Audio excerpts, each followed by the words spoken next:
Hey guys, Marble Tyler, and we are continuing our Spider-Man PS4 news. You gotta feel I'm like gonna Spider-Man. freeze frame right here just so we can talk a little bit real quick. So Game Informer is partnered with the either Insomniac or PlayStation, whoever. So they are releasing exclusive information on Spider-Man PS4 all month long. And the first thing they did yesterday was drop this trailer. They also, announced the release date and some other big updates, which I covered in my other video. So September 7th we'll be getting this game. But I figured it'd be fun. Let's break down this trailer and see if we can spot anything that, might give us some hints or whatnot. I did look up a couple of other people talking about this trailer and some things. So I'll point out what I notice, and let's get started. And right off the bat, before we even have to leave this frame, this is something that Chris Baker pointed out that I thought was pretty cool. But if you look at the rooftops from here, you can see, some of those, like air conditioner machines, whatever. They're not just flat, they're not just barren, or at least these couple aren't. Maybe that's just for the trailer, but they're not just flat and barren. They're, lively, and there's stuff you can interact with on top of it. So just something cool that I know he pointed out. It's all about feeling like Spider-Man.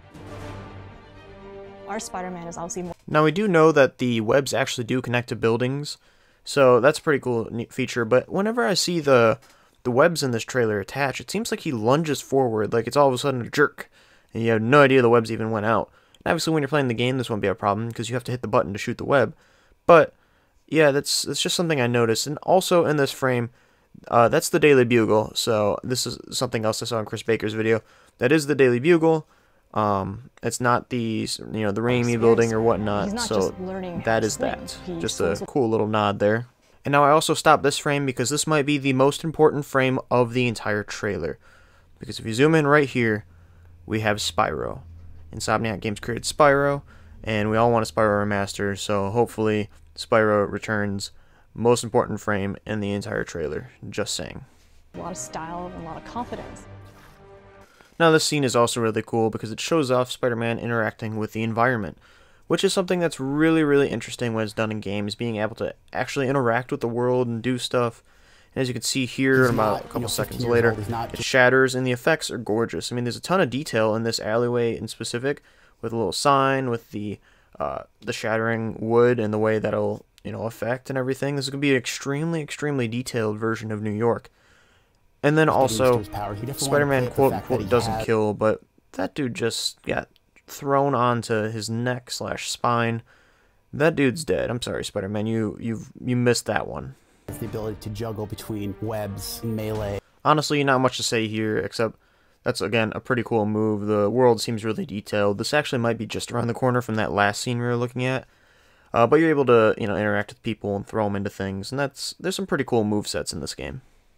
Oh, and probably the most important thing in this trailer that people are super excited about, that is an alternate costume. There is no white logo on there.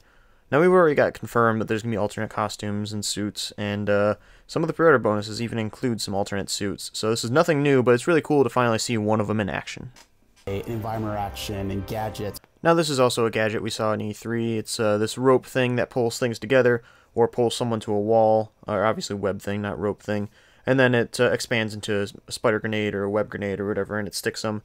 And so it's really fun. I'm excited to see what physics-based things you can do with this, because I think this is very similar to Just Cause and their grappling hook, especially Just Cause 3. If you've ever seen gameplay of that, it looks like a ton of fun. And switch between them pretty quickly.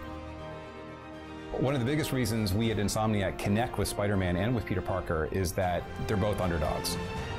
Delivering that fantasy of I'm swinging through this concrete jungle gym of New York City, and I'm doing it with speed, style, flow, fluidity.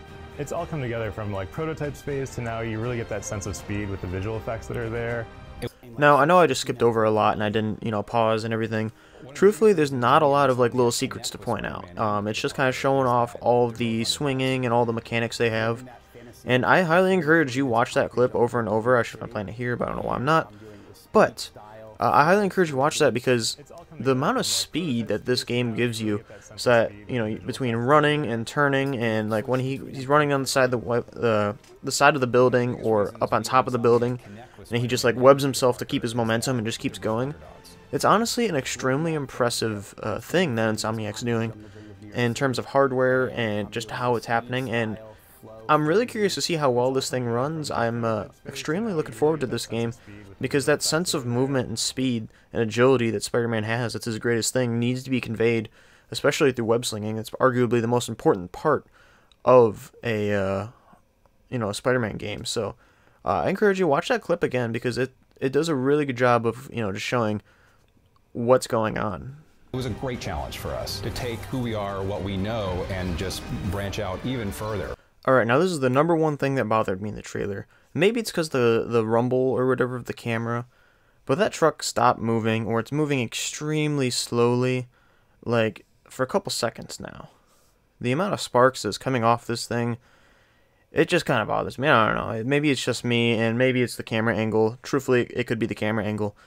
But it really, like, stuck out to me as, like, why is it doing that? That didn't make sense. Just a personal complaint.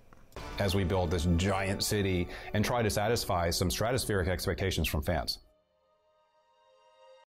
And just like the guy said at the very end, there are a lot of high expectations for this game, so I'm really hyped for it. There's a lot of people that are really hyped for it. The last scene here, and I'm not going to continue the trailer because it just pans out to fade to black or whatever. The last scene here, the only question I have is, where is that web hanging from? There might be a crane or something, but right now it just looks like it's just from nowhere. So maybe that's just me. I don't know. But anyways, Game Informer for the next month. I just hit my hand. For the next month is covering this game full extent. I'm hyped. Everyone should be hyped. This game looks beautiful. It's sad that it's only coming to PlayStation. Maybe in the future we'll get a Xbox title, but as of right now, Sony still owns the PlayStation rights, so we'll see what happens. Stay tuned to STG because this is one of my top games of the year, and I'll be covering it the entire time.